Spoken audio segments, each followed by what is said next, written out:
Kita melanjutkan eksposisi kitab Keluaran, dan pagi ini kita merenungkan Keluaran pasal yang ke-20. Keluaran pasal 20, kita sudah menyelesaikan perenungan 10 hukum, dan hari ini kita masuk di dalam ayat yang ke-18. Keluaran 20 ayat 18. Hari ini kita akan merenungkan satu ayat saja, yaitu ayat 18. Kita membaca bersama Keluaran 20 ayat yang ke-18. Kita membacanya 1, 2, 3. Seluruh bangsa itu menyaksikan guru mengguntur, kilat sambung menyambung, sangkakala berbunyi, dan gunung berasap. Maka bangsa itu takut dan gemetar, dan mereka berdiri jauh-jauh. Sekali lagi Bapak Ibu, saya bacakan untuk kita sama-sama renungkan. Seluruh bangsa itu menyaksikan guru mengguntur, kilat sambung menyambung, sangkakala berbunyi, dan gunung berasap. Maka bangsa itu takut dan gemetar, dan mereka berdiri jauh-jauh.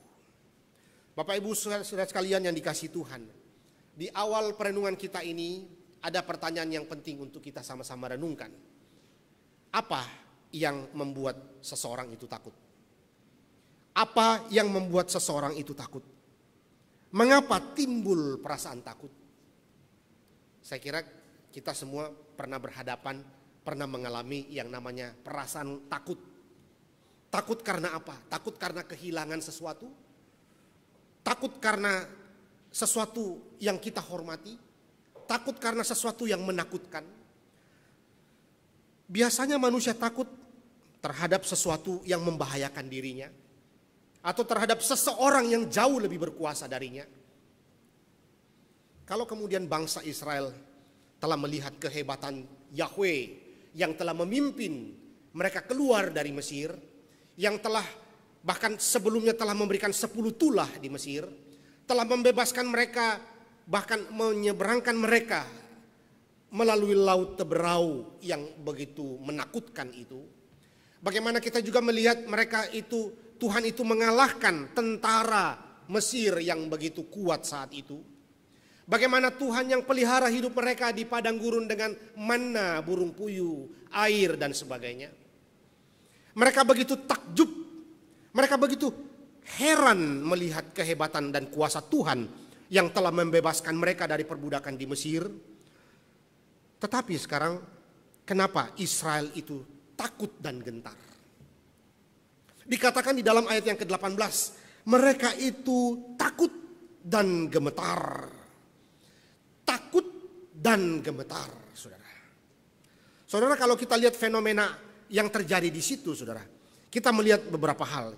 Guru mengguntur, kilat sambung menyambung, sangkakala berbunyi, dan gunung berasap. Ini fenomena alam yang terjadi. Lalu apa respon mereka?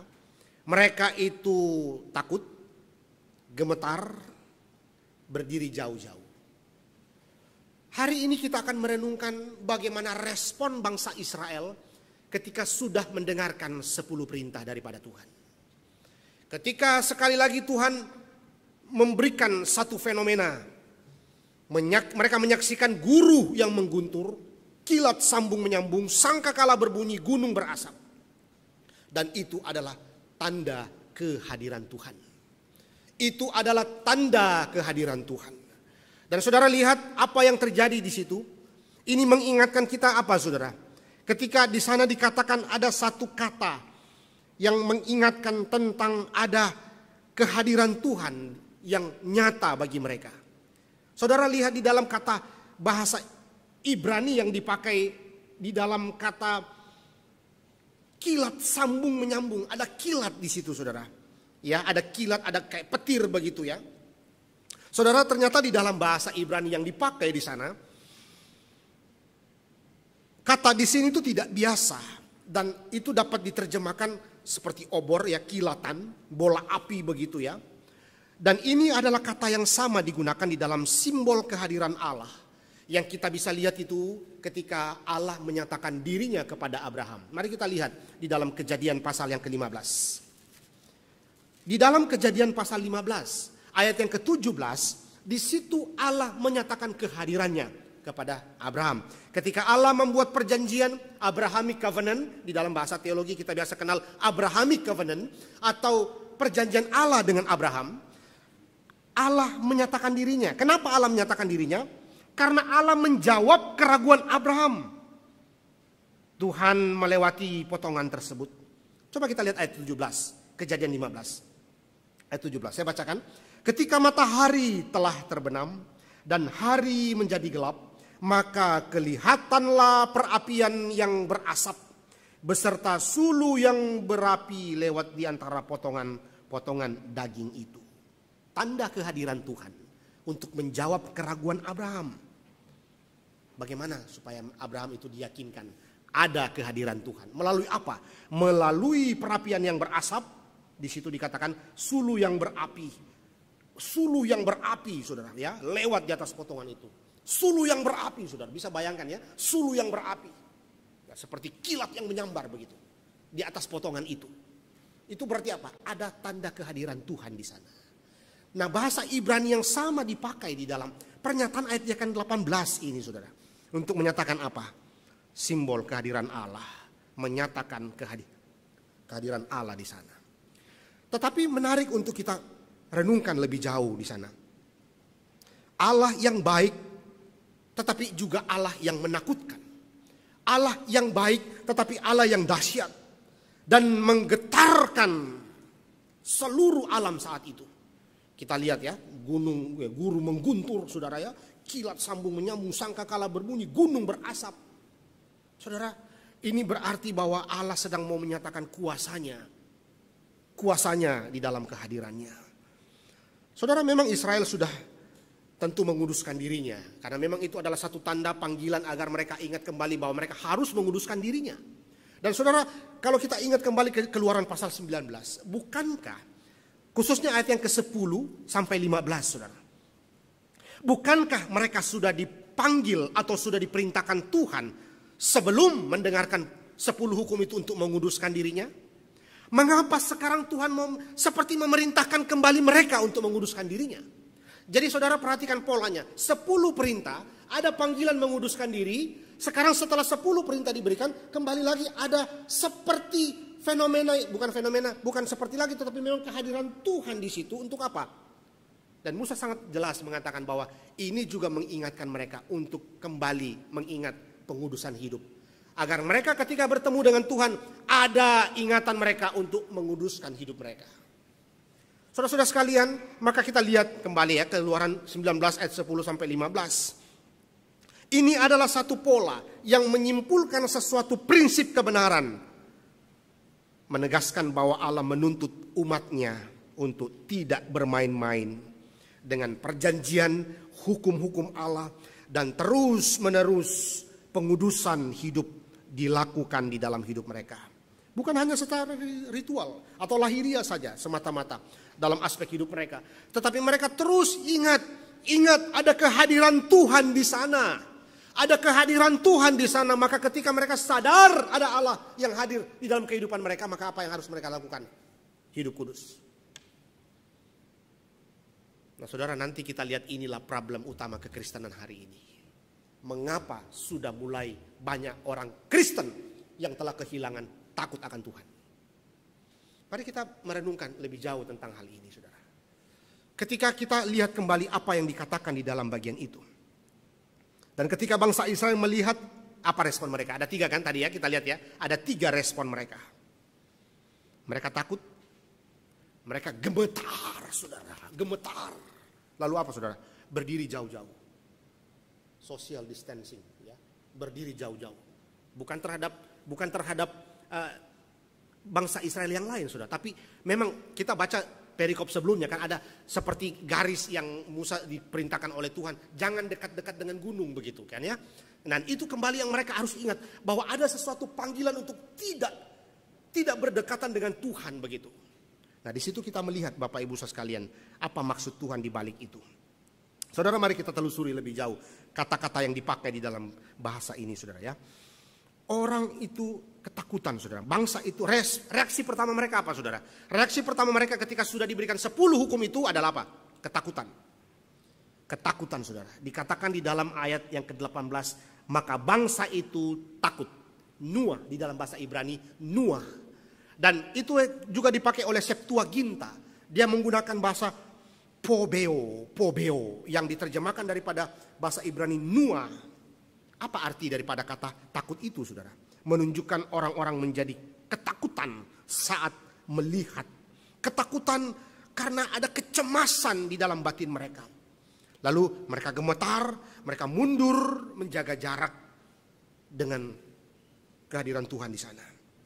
Mereka gemetar dan berdiri jauh-jauh dari situ. Apa yang kita bisa pelajari nanti dari respon mereka ini? Saudara, kekaguman akan semua fenomena 4 yang terjadi itu membawa bangsa Israel itu berdiri jauh. Apa yang dilihat orang Israel adalah manifestasi nyata dari kemuliaan Allah yang tidak kelihatan, tetapi nyata melalui fenomena itu. Saudara-saudara sekalian, maka apa yang kita mau renungkan melalui ayat 18 ini? Saudara, kedekatan Tuhan itu bisa menakutkan bagi orang berdosa. Keintiman dengan Tuhan itu bisa menjadi hal yang menakutkan bagi orang berdosa. Ini prinsip yang harus kita pegang. Ini kebenaran yang harus kita pahami. Kedekatan Tuhan bisa menakutkan bagi orang berdosa. Keintiman dengan Tuhan bisa menjadi hal yang menakutkan bagi orang berdosa. Saudara, hari ini kita sedang merindukan keintiman dengan Tuhan, bukan? Tetapi kita terkadang kehilangan penghormatan dan kekaguman kita kepada Tuhan dalam keintiman itu. Kita kehilangan kekaguman, kehormatan, takut, segan, hormat, dan tidak main-main. Berapa banyak kita kemudian ketika memahami ini, lalu kemudian kita lihat kembali hidup kita, berapa lama kita sudah tidak lagi menjaga hati kita dan takut ketika kita berhadapan dengan Tuhan. Saudara, bangsa Israel mendapat pesan tentang kekudusan, kemuliaan, kekuatan, kekuasaan, kedaulatan Allah melalui transendensi Allah itu. Kedekatan Tuhan, sekali lagi, bisa menakutkan bagi orang berdosa.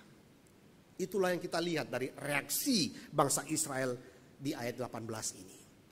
Dan itulah beberapa kali kita lihat di dalam Alkitab. Khususnya ketika kita merenungkan tentang Nabi Yesaya misalnya. Yesaya pasal 6 itu adalah ayat yang sangat penting. Ketika Yesaya akan diutus oleh Tuhan, saudara. Yesaya kemudian mengatakan kalimat yang begitu menakjubkan. Ada pemahaman yang luar biasa di dalam iman Yesaya. Saudara bisa baca di dalam Yesaya pasal 6, saudara. Pasal 6 ayat 1 sampai 5. Saudara, ketika Yesaya akan diutus, apa yang dia katakan? Ada ketakutan di sana. Celakalah aku binasa. Sebab aku ini seorang yang najis bibir. Dan aku tinggal di tengah-tengah bangsa yang najis bibir. Namun mataku telah melihat Sang Raja, yakni Tuhan semesta alam. Saudara bisa baca lagi berikutnya ayat itu. Bagaimana kita melihat di sana ada ketakutan kudus yang Yesaya itu rasakan ketika Yesaya itu akan diutus oleh Tuhan. Saudara, itu sebabnya Spurgeon mengatakan di dalam tafsirannya ayat ini. Dia mengatakan begini, saudara. Kekaguman yang mengerikan ini mungkin juga dimaksudkan untuk menunjukkan kepada orang-orang berkekuatan hukum yang menghukum. Tidak dengan suara harpa yang merdu atau dengan nyanyian para malaikat, hukum diberikan. Tetapi dengan suara mengerikan dari tengah api yang mengerikan. Dengan alasan keberdosaan manusia, hukum mendatangkan murka. Dan untuk menunjukkan hal ini, diumumkan dengan iringan kekuatan dan kematian. Spurgeon kemudian melanjutkan, batalion yang maha kuasa dikerahkan di tempat kejadian, artileri daripada Tuhan yang menakutkan dengan gejala-gejala alam itu, saudara. Maka Bapak Ibu saudara sekalian, ada adegan yang luar biasa di Sinai. Juga dalam beberapa hal Spurgeon mengatakan seperti sebuah nubuatan tentang hari penghakiman yang nanti datang itu. Bapak Ibu Saudara sekalian, bagaimana kita memahami lebih jauh ini?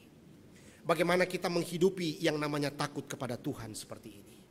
Apakah kita masih kagum, takut, segan, hormat ketika kita berhadapan dengan kehadiran Tuhan? Baik itu dalam kehidupan kita di kantor, di gereja, di rumah tangga, ataupun di mana Tuhan tempatkan kita. Apakah rasa takut kepada Tuhan itu masih ada? Bapak Ibu Saudara sekalian, 10 perintah sudah diberikan. Tapi mungkin kita bertanya seperti, wah ini perintah ini terlalu berat. Perintah-perintah dari luar ini tuh terlalu berat dan kita sepertinya tuh sulit untuk melakukannya. Kita seperti tidak mampu untuk melakukan 10 perintah ini. Tapi saudara, Tuhan justru tidak melihat seperti apa yang kita lihat seperti itu. Karena apa saudara? Karena sebetulnya yang Tuhan inginkan bagi umatnya, bagi kita hari ini adalah adanya perubahan yang mendalam itu. Dan apa saudara? Dan itu dimulai dari diri kita. Itu sebabnya saudara, maka waktu merenungkan bagian ini, Paulus dengan begitu tegas menjelaskan ini di dalam Roma pasal yang ke-8. Coba kita lihat Roma pasal 8. Paulus mengatakan hal yang begitu sangat penting. Roma 8 ayat 1. Demikianlah sekarang tidak ada penghukuman bagi mereka yang ada di dalam Kristus Yesus. Ayat yang kelima selanjutnya. Sebab mereka yang hidup menurut daging memikirkan hal-hal yang dari daging. Mereka yang hidup menurut roh memikirkan hal-hal yang dari roh. Nah, apa yang dimaksudkan di dalam bagian ini, saudara? Iman di dalam Kristus. Paulus mengatakan bagian ini. Iman di dalam Kristus memindahkan kita dari ketakutan terhadap hukuman ke ketakutan kudus yang merupakan awal dari hikmat. Itu sebabnya demikian sekarang tidak ada lagi penghukuman bagi mereka yang ada di dalam Kristus Yesus. Maka apa relevansinya di dalam perenungan kita? Dikatakan tetapi hikmat menuntut kebencian yang tulus terhadap perbuatan dosa. Ayat yang kelima kan ya. Hikmat itu, bijaksana yang Roh Kudus berikan itu membuat kita tuh membenci dosa. Bukan hanya menghindari yang diperhitungkan demi kepentingan diri sendiri. Tetapi namun kekuatan hukuman itu membuat kita itu bisa memang cemas ketika kita kembali kepada diri kita. Tetapi saudara, Paulus mau membawa kita untuk merenungkan lebih jauh bagian ini. Bahwa rasa takut sejati terhadap Allah membuat seharusnya gereja Tuhan itu melayani Dia dengan sukacita dan menghargai tinggi Tuhan. Karena siapa Dia, siapa Kristus yang sudah berkarya terlebih dahulu bagi kehidupan gereja. Nah, saudara-saudara sekalian, maka di dalam bagian ini tentu kita mengingat juga ada satu kata penting di dalam kitab Amsal yang berbicara tentang takut kepada Tuhan. Saudara pasti bisa tahu ayat ini. Amsal 1 ayat 7. Takut akan Tuhan permulaan pengetahuan. Soalnya kita lihat ya, Amsal 1. Amsal 1 ayat 7. Takut akan Tuhan adalah permulaan pengetahuan. Tetapi orang bodoh menghina hikmat dan didikan. Saudara, itu berarti bahwa ada satu korelasi yang sangat penting, saudara. Ketika kita melihat bagaimana takut kepada Tuhan, yang itu didasarkan oleh relasi kita dengan Tuhan, relasi kita dengan firman-Nya, dan itu kemudian menghasilkan hikmat, saudara. Bapak Ibu Saudara sekalian, kita melihat di dalam bagian ini, takut akan Tuhan itu adalah proses yang perlu ada untuk mendapatkan bijaksana. Saudara lihat dalam kisah Adam dan Hawa, apa yang mereka lakukan ketika mereka sudah makan buah yang dilarang di Taman Eden? Mereka bersembunyi, mereka ketakutan, saudara. Menjadi ketakutan, ya, takut setelah memakan buah dari pohon yang baik dan yang jahat itu. Tetapi bedanya dengan apa? Bedanya apa dengan Amsal 1 ayat 7 ini? Saudara, Salomo di dalam pemahamannya dia memberikan kebenaran yang Tuhan pimpin dia tulis. Bagaimana ada terlebih dahulu takut akan Tuhan sebelum dia meminta bijaksana. Takut akan Tuhan sebelum dia meminta bijaksana. Bedanya Adam dan Hawa, dia berbuat dosa dulu, lalu kemudian dia takut kepada Tuhan. Tentu saudara, kalau kita melihat Amsal pasal 3 ayat 18. Kita coba baca. Disinilah kita melihat, inilah korelasi yang sangat penting. Pohon kehidupan yang sama, dikatakan di situ saudara ya. Pohon kehidupan. Itu juga sama. Amsal 3 ayat 18. Ia menjadi pohon kehidupan bagi orang yang memegangnya. Siapa yang berpegang kepadanya akan disebut berbahagia. Dan menariknya, ayat ini dikatakan bahwa bijaksana menjadi pohon kehidupan, jelas sekali ini referensi terhadap Kejadian pasal 3 tadi. Maka kita melihat saudara, apa yang dikatakan Alkitab itu begitu indah. Bagaimana Salomo mengatakan, sebelum mendapatkan bijaksana, takutlah kepada Tuhan terlebih dahulu. Bapak Ibu saudara sekalian, tapi bagaimana dengan gambaran dunia saat ini? Kita terlalu banyak itu dipengaruhi oleh gambaran dunia hari ini, bukan?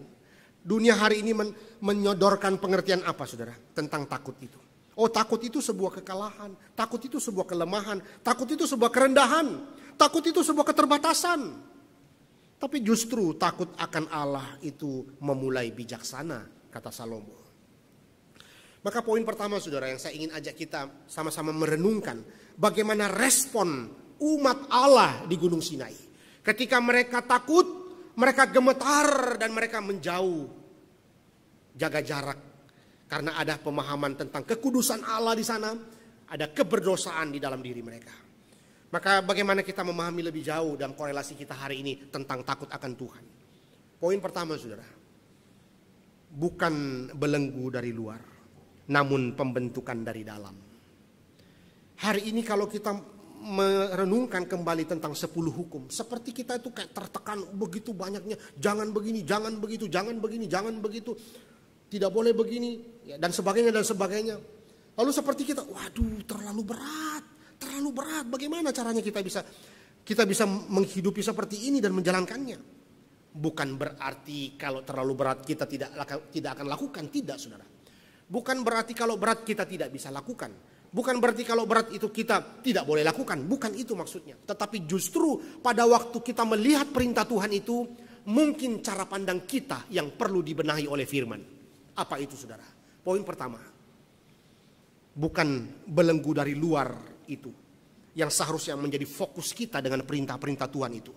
Namun seharusnya yang menjadi concern utama dalam kerohanian saudara dan saya adalah pembentukan dari dalam. Saudara, waktu kita mendengarkan 10 hukum, apa perasaan kita? Apa reaksi kita waktu mendengarkan, ya Tuhan Yesus mengatakan kasihilah Allahmu dengan segenap hatimu dan seterusnya. Kasihilah sesamamu manusia. Lalu kita lihat lagi bagaimana perintah Tuhan selanjutnya ketika di dalam perjanjian baru ada panggilan untuk mengasihi musuh seperti dirimu sendiri. Bagaimana kita juga diingatkan untuk mengembalikan perpuluhan kepada Tuhan yang adalah milik Tuhan. Mungkin kita menjawab, aduh, bagaimana kita bisa memberikan perpuluhan sedangkan kebutuhan hidup juga banyak. Saya mau mendidik anak dengan bertanggung jawab, tapi apakah harus terus dengan sabar saya harus mendidik dia? Orang dia itu kadang-kadang melawan orang tua, apakah saya harus terus mendidik dia? Saudara, kalau kita melihat dengan cara berpikir seperti itu, waduh terlalu berat. Terlalu berat. Apakah memang terlalu berat? Sebetulnya tidak. Kalau kita memahami kembali, meluruskan kembali, menguduskan kembali pemahaman kita. Cara pandang kita dibenahi kembali sesuai dengan Alkitab. Apa yang Alkitab mau? Bapak Ibu saudara sekalian, di dalam bagian ini kita melihat. Kita sadarkan akhirnya bahwa daftar-daftar perintah-perintah Tuhan itu yang sepertinya membelenggu kita dari luar begitu ya. Yang kita butuhkan sebetulnya bukanlah cengkeraman daripada ketakutan-ketakutan seperti itu. Tetapi yang kita butuhkan adalah diri kita dibentuk dari dalam. Sehingga kita menjadi orang-orang yang mengenal apa yang baik dan benar menurut Tuhan. Hati kita sebetulnya, pemahaman kita sebetulnya. Apa sebetulnya kenapa kita mengembalikan perpuluhan? Kenapa kita harus mendidik anak-anak kita dengan terang kebenaran Tuhan? Dari dalam itu seharusnya muncul. Dari jiwa itu seharusnya terpancar. Kita melakukan itu karena didasarkan oleh takut kepada Tuhan. Sehingga dari situlah muncul bijaksana untuk meresponi perintah Tuhan itu. Cara Tuhan memimpin saudara dan saya bukanlah lewat belenggu perintah-perintah dari luar itu. Melainkan apa saudara? Melalui pembentukan dari dalam. Sadarilah bahwa panggilan Tuhan, perintah Tuhan itu, dan ajakan untuk menikmati pengalaman iman bersama dengan Tuhan, bersama dengan umatnya. Itulah juga sebabnya ada gereja Tuhan. Bagaimana kita bersama-sama dengan umat Tuhan menikmati pengalaman berjalan bersama dengan Tuhan. Jadi saudara, kalau kita melihat perintah-perintah Tuhan ini seperti belenggu, maka kita mungkin akan bisa stres, bisa seperti tertekan.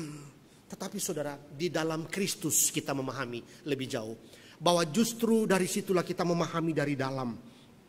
Bahwa ada pembentukan dari dalam yang Tuhan sedang lakukan. Sebagai sebuah ajakan kita untuk menikmati Dia. Bukan belenggu yang kemudian membuat kita menjadi orang yang tidak bersuka cita lagi.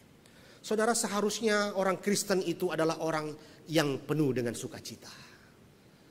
Orang Kristen itu atau orang yang sudah lahir baru itu atau orang percaya itu adalah orang yang seharusnya menikmati sukacita itu. Kenapa saudara? Karena sukacita itu telah diberikan Kristus di dalam hidup kita melalui pengorbanannya di kayu salib. Untuk takut akan Tuhan yang Alkitab maksudkan, tentu seseorang harus tahu akan Tuhan terlebih dahulu. Tentu seseorang itu harus mengenal Tuhan terlebih dahulu. Sebaliknya, orang yang tidak mengenal Tuhan, dia tentu tidak akan takut kepada Tuhan. Dan orang yang tidak takut akan Tuhan, tidak akan melakukan kehendak Tuhan. Ini dalil-dalil yang dasar kan. Orang yang takut kepada Tuhan tentu adalah orang yang mengenal Tuhan. Mengenal, kita ingat lagi Matius pasal 7, kata mengenal, Yesus mengatakan aku tidak pernah mengenal engkau. Kata mengenal di sana itu berarti ada relasi. Mengenal, ada relasi yang intim antara kita dengan Kristus. Kita adalah mempelai perempuan, Kristus adalah mempelai laki-laki. Kita adalah tubuh Kristus, Kristus adalah kepala gereja. Dan bagaimana ada relasi itu saudara. Waktu kita mau hidup takut akan Tuhan. Dasarnya itu adalah bagaimana ada pengenalan yang benar akan Tuhan. Dan orang yang mengenal akan Tuhan, ia akan didorong untuk semakin takut kepada Tuhan. Dan orang yang semakin takut kepada Tuhan itu akan melakukan kehendak Bapa di surga. Ini dalil yang sangat umum yang kita pahami bersama-sama. Maka bagaimana kita hidup takut kepada Tuhan? Ini adalah tantangan kita hari ini saudara. Bagaimana kita berhadapan dengan begitu banyaknya tawaran-tawaran dunia yang menyebabkan kita itu tergiur dan terseret. Akhirnya kita melupakan seharusnya kita seperti apa di hadapan Tuhan. Takut kepada Tuhan itu adalah awal bijaksana, awal pengetahuan. Takut kepada Tuhan itu adalah satu panggilan kita ketika kita menikmati kehadiran Tuhan di sana. Poin kedua saudara. Di dalam bagian ini kita juga melihat bahwa takut akan Tuhan itu berdampak akan menghindari dosa. Pertama tadi kita melihat bahwa takut akan Tuhan itu membawa kita untuk mengalami perubahan di dalam diri kita. Ada pengalaman iman menikmati Tuhan di dalam perintah-perintah Tuhan yang diberikan itu. Kita menikmati Tuhan karena ini adalah ajakan daripada Tuhan untuk menikmati Dia. Menikmati Dia di dalam segala kekudusan, kebenaran, kuasa, otoritas, kedahsyatan, kemuliaannya dan sebagainya. Dalam atribut-atribut Allah kita bisa pelajari itu. Bagaimana kita mengenal itu. Kalau kita mengenal akan Allah, maka kita didorong untuk takut kepada Tuhan. Kalau kita melakukan atau takut kepada Tuhan, maka kita akan melakukan kehendak Tuhan. Yang kedua saudara, takut akan Tuhan itu berdampak akan menghindari dosa. Contoh paling jelas kita lihat itu di dalam kehidupan Yusuf di Mesir. Saudara, Yusuf adalah satu tokoh Alkitab yang terkenal memiliki sikap takut kepada Tuhan yang sehat. Saudara bisa baca di dalam Kejadian pasal 39. Kejadian pasal 39. Dia mengatakan satu kalimat yang begitu sangat indah dan begitu penting, saudara. Kejadian pasal 39 ayat 9 saya bacakan. Bahkan di rumah ini ia tidak lebih besar kuasanya daripadaku, dan tiada yang tidak diserahkannya kepadaku selain daripada engkau, sebab engkau istrinya. Kalimat selanjutnya, bagaimanakah mungkin aku melakukan kejahatan yang besar ini dan berbuat dosa terhadap Allah? Mengapa Yusuf tidak mau melakukan perzinahan dengan istri Potifar? Mengapa Yusuf terus menghindar ketika Yusuf tiap hari digoda dengan begitu macam model-model dan tingkah laku daripada istri Potifar? Selalu dia menghindar dan dia mengeluarkan kalimat, bagaimanakah mungkin aku melakukan kejahatan yang besar ini dan berbuat dosa terhadap Allah? Bapak Ibu Saudara sekalian, ketika kita didorong oleh takut kepada Tuhan, kita akan terhindar daripada perbuatan-perbuatan dosa. Dan lihatlah Yusuf setelah itu. Dia dipimpin Tuhan, dia diberkati oleh Tuhan dan menjadi berkat bagi bangsa Israel saat itu. Saudara sekalian, apakah sebenarnya takut akan Tuhan itu? Sikap kita menghormati Allah dengan kerendahan hati tentu, bukan dengan begitu banyak alasan-alasan pembenaran hari ini.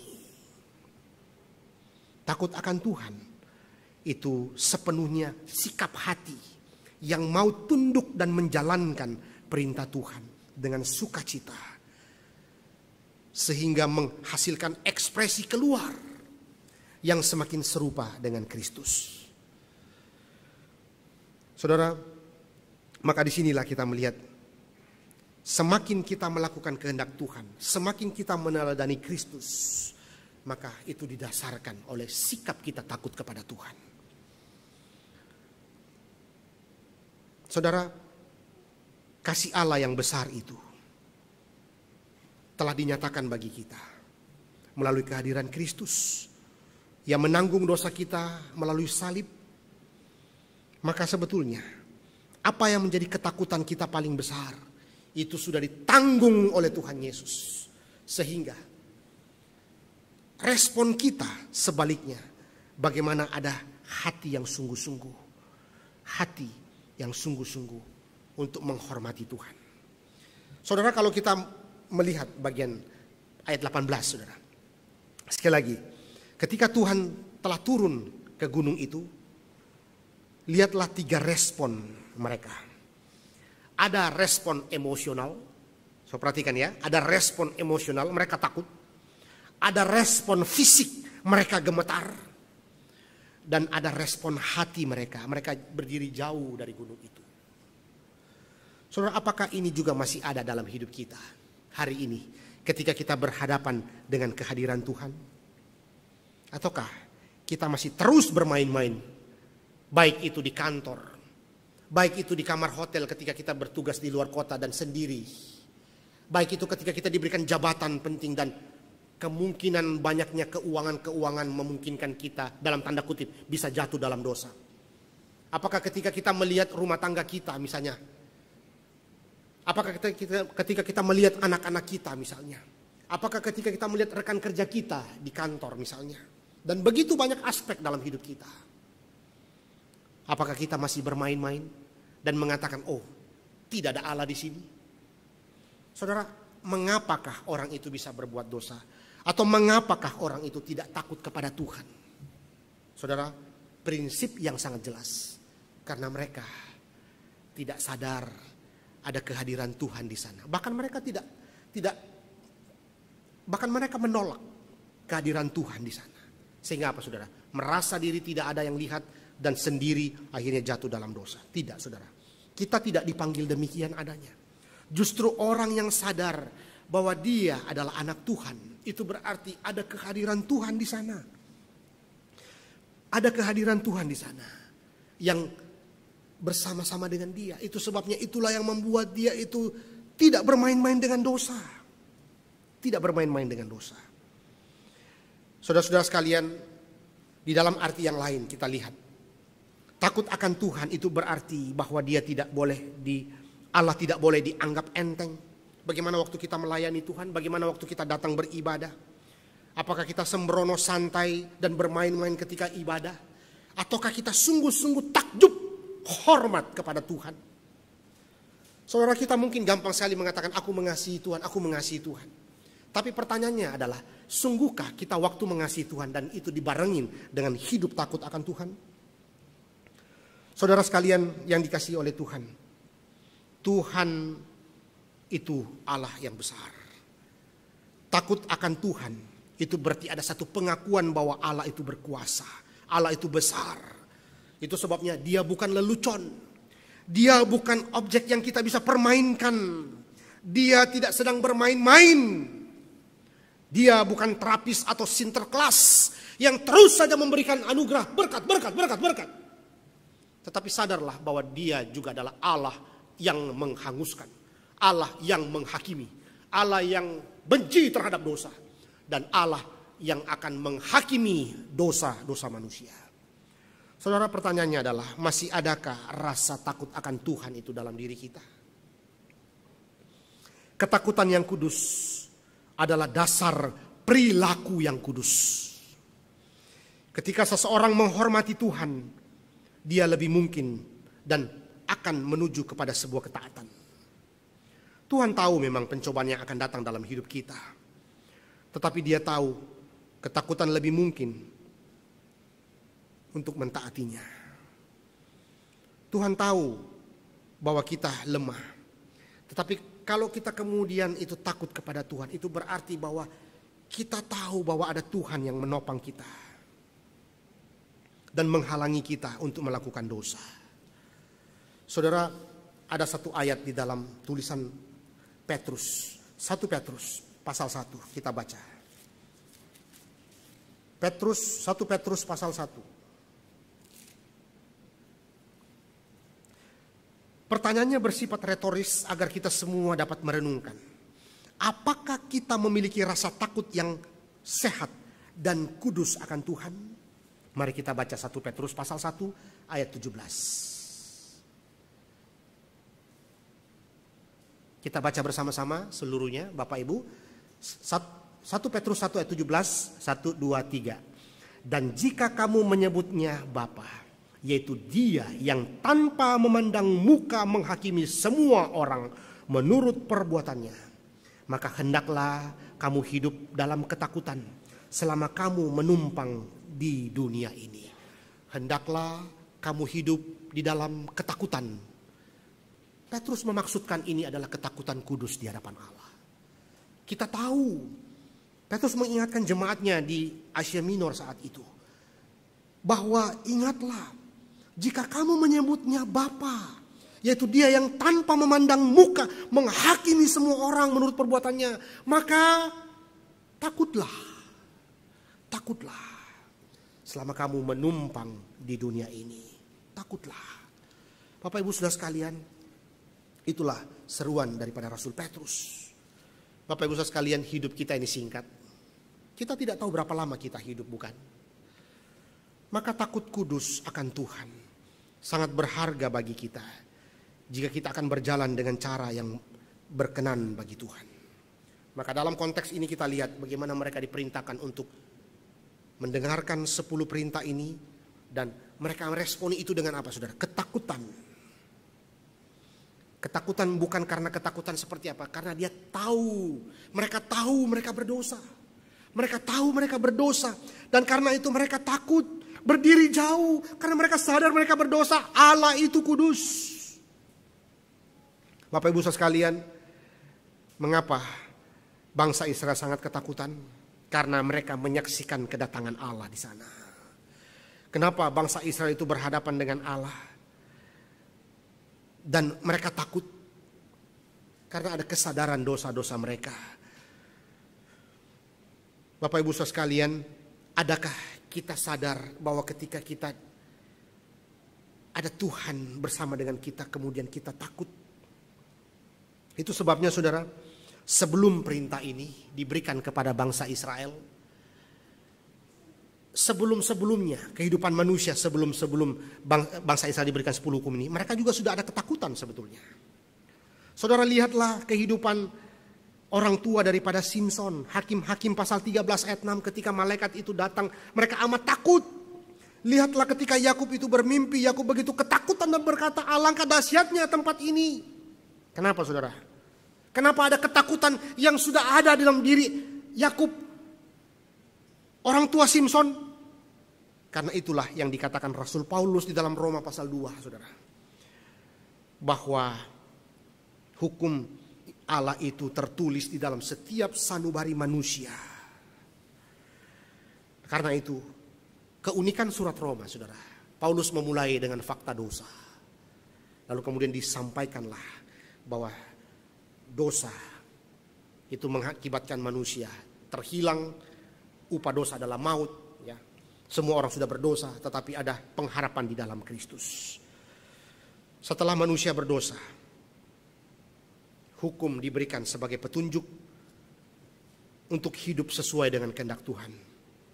Nah karena itu saudara, setelah mereka melihat kedahsyatan Tuhan, lalu kemudian mereka diberikan perintah untuk mentaati. Karena itu Bapak Ibu Saudara sekalian, apa tujuan takut akan Tuhan itu? Mengapakah kita dipanggil untuk takut kepada Tuhan? Pertama tadi, dari situlah kita bisa menjauhi kejahatan. Karena takut kepada Tuhan, ternyata korelasinya dengan menjauhi kejahatan itu begitu sangat dekat, saudara. Ayub pasal 1 ayat 1 itu sangat jelas. Ayub dikatakan membenci kejahatan karena dia adalah orang takut kepada Tuhan. Amsal itu sangat-sangat jelas. Amsal 3 ayat 7, Amsal 8 ayat 13, Amsal 16 ayat 6, Amsal 19 ayat 23. Ayat ini menggambarkan hubungan yang jelas antara ketakutan yang kudus dengan perilaku yang saleh. Yang kedua, mengapa kita dipanggil untuk takut kepada Tuhan? Agar kita semakin mengenal siapakah yang kita percayai itu. Kita sadar Allah dekat dengan kita. Nah karena itu, mengapa kita tidak takut kepada Tuhan? Ini pertanyaan penting. Mengapakah kita tidak takut kepada Tuhan?